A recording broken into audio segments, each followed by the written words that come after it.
Hi, everyone. How are you? Thank you so much for joining me today. I am very excited to interview Matthew Landis.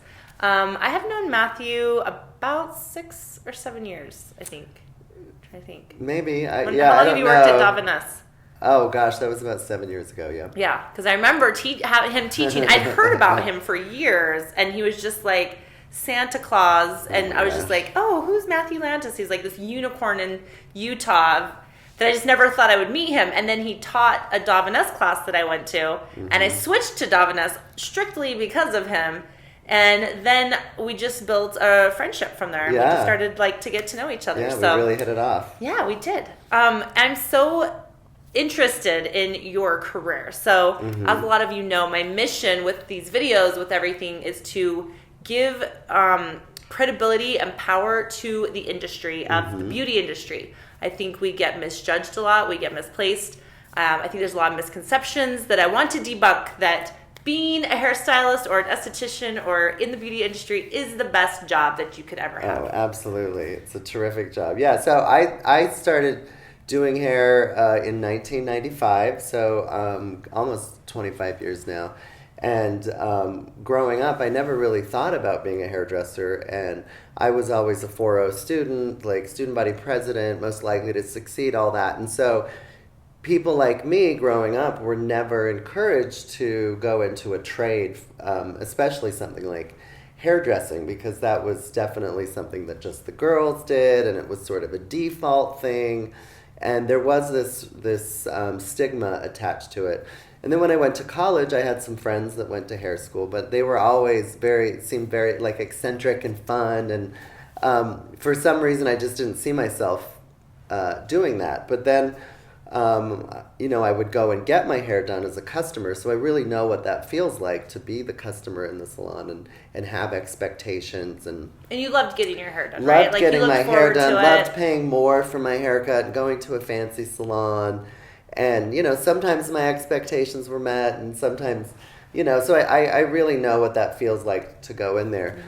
So I started at 25, and really what did it was I started hanging out with a lot of hairdressers, and I saw how much money they were making. And There's lots of money in doing hair. People. Lots of money. And it's kind of funny now because I look at how much money everybody was making then, and I'm just like, oh my gosh, there's so much more money to make. There's so much more opportunities, because I think now people are valuing it more. Yes. Right? It's not just a little shampoo sets. Now it's like, I want extensions, and I'm ready to drop $1,000. Yeah. To get and your my hair really is, I think, the most important part of your beauty regimen. I mean, if your hair doesn't look good, it doesn't matter, how much makeup or what clothes. I mean, it really matters a lot. So my friends were making a lot of money, and I started, because I was at 25. I was having that quarter life crisis. What do I do with my life? And then hairdressing, I started going through the list, and it really checked off all the boxes. Lots of money, lots of flexibility with time. You can wear whatever you want. Hopefully it's professional and beautiful. You can listen to music while you work. You can leave work at work. I've always been a good talker and a good conversationalist, and so I thought I can either be a hairdresser or a talk show host. Hairdressers seem better.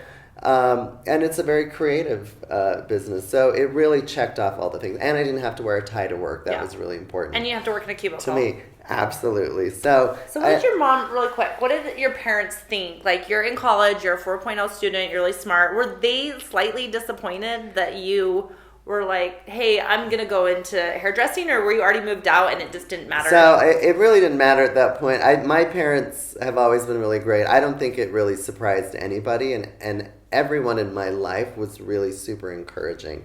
They thought, oh my gosh, that's perfect for you. You're going to be really successful at it. So I was lucky to have the people in my life really support me. But I have met a lot of people over the years whose parents really just were like, oh, my dad's still sad I'm a hairstylist. Please don't do that. Like, he still wants me to get a real job. Yeah, and I had a friend in New York who her parents wanted her to go to college, and she wanted to go to beauty school, so she made a deal. If I go to 4 years of college, will you pay for beauty school? And they said yes, thinking that she would grow out of it. And then the day she graduated from college, she handed them the bill for beauty school, and she went on to be a big successful hairdresser in New York. So, awesome. Yeah, follow your dreams. Yeah. So let's go back to when you first started. Did you do an apprenticeship, or I did you was do an apprentice. I never went to beauty school. So I started in the top salon in Salt Lake City at the time, with some of the most amazing hairdressers. So if you can imagine how hard it is to be a beauty school student, and then to feel like I have to like measure up to these titans of the industry at the There's time. that comparison again that I'm always talking about. Yeah, and so I had never even shampooed hair before I started at that salon, and so I learned on the job. And in my career, I've now had 9 apprentices of my own, because That's I really awesome. do think it's a valuable way to learn. And one of the things for me, over the years, is I think that we need to provide more opportunities for as many people as we can to get into this industry, because I think that the industry itself made it difficult over time, and I think we need to provide more opportunities. Yeah, and absolutely. And also, I just got back from that digital marketing conference, and one of the biggest things they talked about is jobs going out of business. So a lot of things are going to be obsolete, like almost even real estate. They were talking about, you can go to Zillow, you could do this. But no one can ever.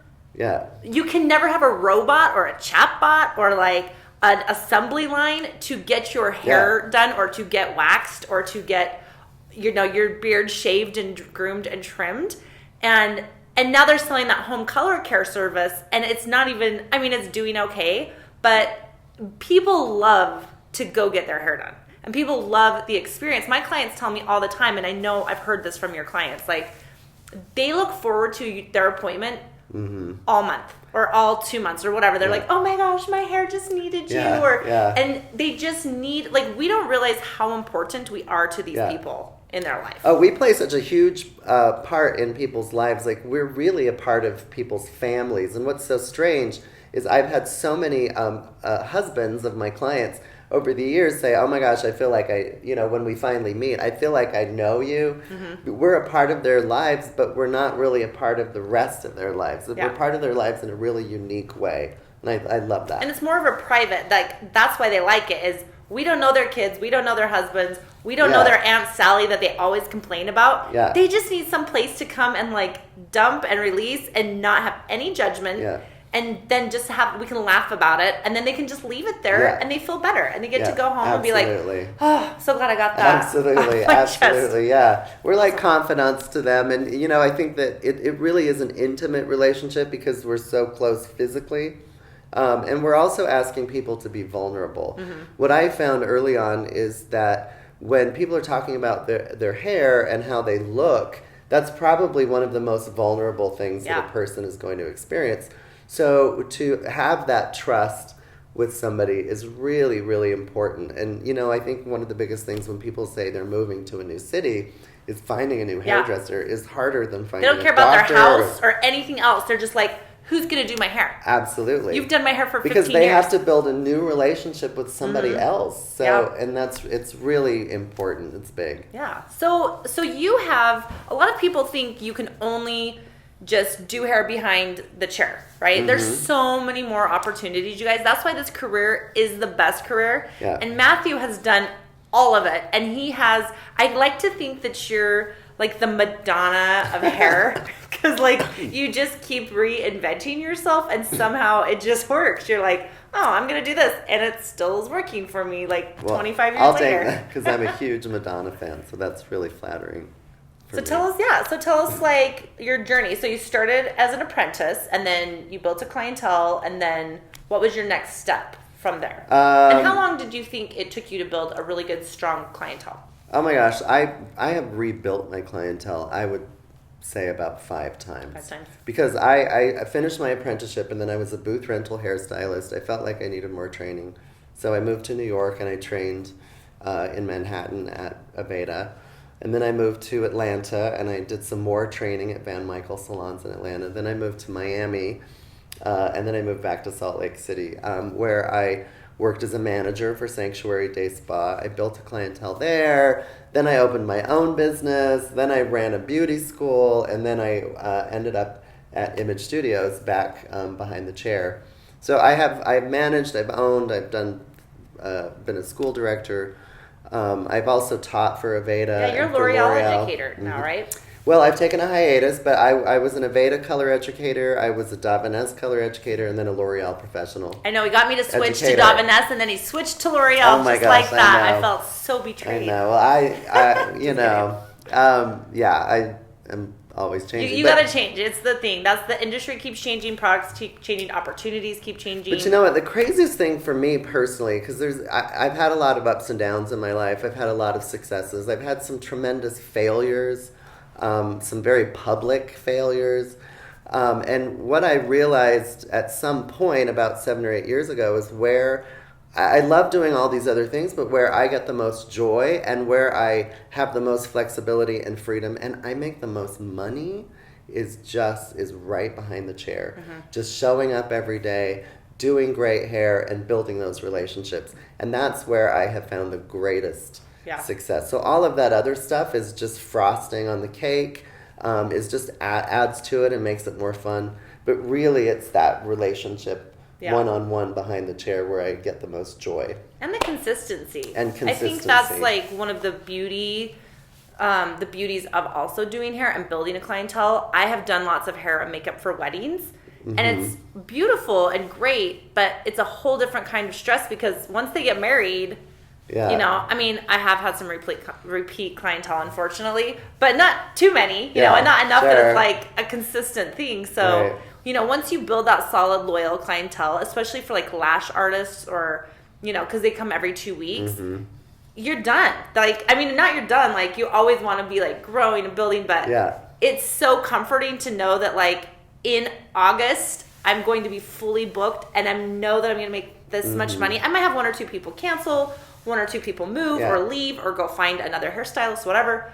But I'm always, now I've laid enough groundwork that I'm always having that flow that I can always take a new client. I just have to tell my clients, like, oh, I'm accepting new clients now. And then they would just show up. So. And I really enjoy the routine of it. I enjoy knowing, when I look at my book and I see 8 people, 8 friends of mine, 8 people that I really love, I just know it's going to be a good day. Yeah. And so it's really great to come to work with that feeling every day. Yeah, because so have you had some clients that maybe you didn't love so much? Oh, completely. So what was your approach of handing them off, setting them free? Well, the funny thing about clients that I haven't liked, I'll be honest, I have found that most of the time they don't like me. And so it's usually at some point it's like this mutual thing where we just know this is not a good relationship. I've never really fired anybody. I've been fired by people, but usually there's this sort of mutual, just like, look, this isn't clicking. Yeah. So luckily, I feel like it just kind of works itself out. It's never been like a sit down. But you should never take I've seen this with people, and I've had to deal with, when I was a manager and an owner, I've certainly had to talk to clients who were mean or cruel to my employees, and there is that point where you have to step in and be like, I am better than this, and you know, I can't be treated this way. So like, what would they say? I guess that did happen to me years ago. Like when I was in Miami, I had to have some real talks with a few people and tell them, like, look, if you want me to do your hair, you have to be nice to me. That's just crazy. And I was like, I had one in particular where I was like, I don't even care if I get fired. I'm not doing this lady's hair. And but I just laid down the law with her. And you know what? I think sometimes bullies respect you when you stand up for yourself, and it changed the trajectory of it. I would think the person you would want to be the nicest to would be the person with a pair of scissors that could chop a big chunk out of your hair. You would think, but some people, you know. Oh, interesting. There's every kind of person out there, and 99% of the population get their hair done. So somebody's doing their hair. Yeah, that's true. Yeah. And being authentic now, which is like the word of the century, you know, the last 2 years. Some people are authentically assholes, and so they're just like, that's authentic, but it's not okay. You can't treat me like crap. Some hairdressers are assholes. Yeah. And so I think people just find each other in a way. Yeah, that's true. What I have noticed over the years is people like attracts like, and so most of my clients, like you said earlier, we find something in common Where, like, I don't have kids, so my clients with kids, that's not something we have in common. So we tend to talk about books or other things that we both find joy in. Yeah. So I think that you politics. Don't ever talk about politics. You totally talk about politics. I used to. I don't anymore. I heard a few. I try to. No, yeah. So, but there's been some tense moments over the years talking about for that. sure. Yeah. And I mean, I remember I've had to intervene at Image Studios a couple times because people were talking about politics so loudly, and it was offending the people next to them. So, anyways, that's I try to avoid that these days. Yeah, I do talk about sex a lot though, but I think my clients like it. They keep coming back to me, and we just talk about sex, religion, and politics. Those three things that you should avoid you're not are the things that everybody wants to talk about. That's what they want to go there and just talk about their, I'm pretty, I think doing this for so long too. Like, I think for the most part, I'm really good at reading the room, and I think that's an important skill as a hairdresser. Absolutely. You have to kind of read the atmosphere and kind of know your audience. Yeah. So how do you teach your apprentices and new stylists like that skill? How to read the room? Yeah. I think I'm sure you've had some awkward situations with your apprentices. I think with the apprentices too, I mean, you really do have to teach just sort of basic skills of how to greet people and how to talk to people. And so you just start there, and I think they just begin to pick up on it. Yeah. So there is a lot of coaching and mentoring. So I will overhear them talking to their clients, and so later we'll find out, like, oh, how did that go, and what really worked, and what do you think you could do differently, and then I kind of give them recommendations on how to talk to people. Because I think with hairdressers, this is one thing, the consultation is the most important part. And when I listen to other hairdressers over the years talk, sometimes I'm like, it's one of the things that a lot of hairdressers are really bad at. Yeah. Is listening to their client, and because you only have a really short amount of time to like figure out why they are there and what it is that they want. So how do you get to that point quickly and have them feel like they've been heard? Yeah. So I think that's a huge skill, teaching people. So what do you think makes a good consultation? Just asking questions, or? Well, I mean, it's so simple and dumb, but pictures are the easiest way to get from point A to point B. Because when I hear people talking about hair color, I'm like, auburn to me and auburn to you, I guarantee you, are two different colors. Yeah. So it sounds really dumb and simple, but finding pictures and they'll bring pictures to you, and you'll kind of look at these things, and sometimes maybe it's not something that you think is good for them or their hair is going to work, but you have to kind of find out what it is about that picture that they like. Is it the hair? Is it the sort of vibe that it gives off, or whatnot? Do you like to, so I'm actually it's a whole video in my online series of like the perfect consultation. Sure. But do you like to sit in front of them, or do you have a special way that you stand behind them and like play with, like, is there something that you do to every single consultation of like how you approach it, or is it just different? It's a little bit different for every person, but the only time I ever talk to my clients through the mirror is when I'm doing their hair, because there's no other choice. Yeah. Even if I'm talking about the weather, I always look at them. I don't talk to them through that sort of the mirror. Yeah. Oh, that's interesting. Because I feel like when you're talking to someone in a mirror, there's still a disconnection there. And it's just, people want to feel that intimacy and that personal connection with you, and you just are never going to get it through the mirror. Yeah. Yeah, so that's one of the key things. But yeah, it's different for everybody. And I think at some point it just becomes so innate that you just think, how do I do that? I don't and then you get so busy. I think this is one thing I've tried to refocus on, is not taking for granted that, okay, 90% of my clients just tell me, just do whatever you want. Just make me look pretty. You always do a good job.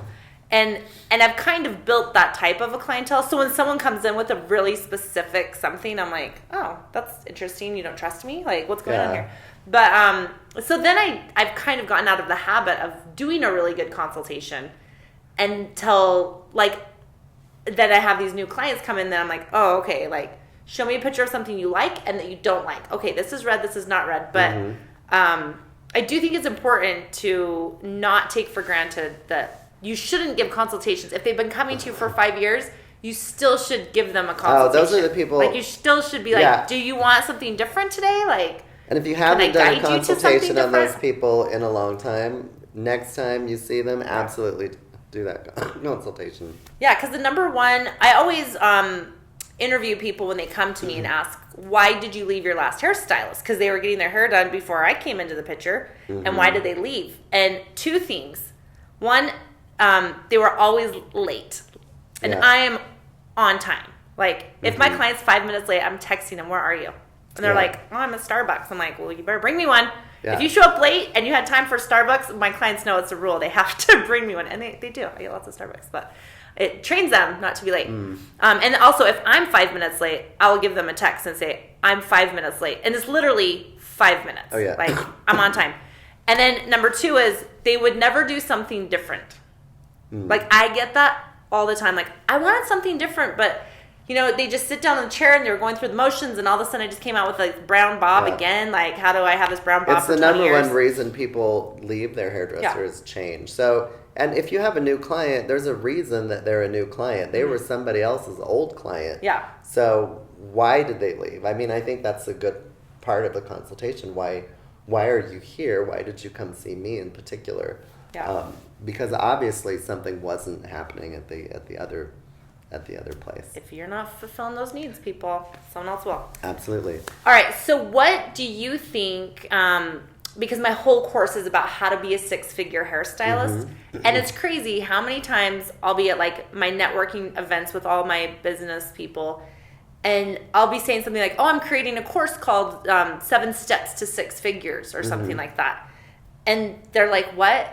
Hairstylists can make 6 figures? I know, that's so shocking to people. And I'm like, It's yeah, the waxer next to me makes $350,000 a year. And you better be making 6 figures if you've been at it for a while, or something's not right, in my opinion. So what do you think is the difference, though? Because there are a lot of stylists that, actually, when you look up what's the average income for a stylist, it's like $20,000 or $30,000. Yeah, Last time I looked at that. I believe that. Which I just think is crazy. Either they're just getting it all on Venmo, which you shouldn't do, and I have a whole class on that. But or they're just not. Yeah, I'll tell you what it is. It is see the number one problem here is fear. And I say this all the time. Hairdressers are the bravest people I know. Hold on, really quick.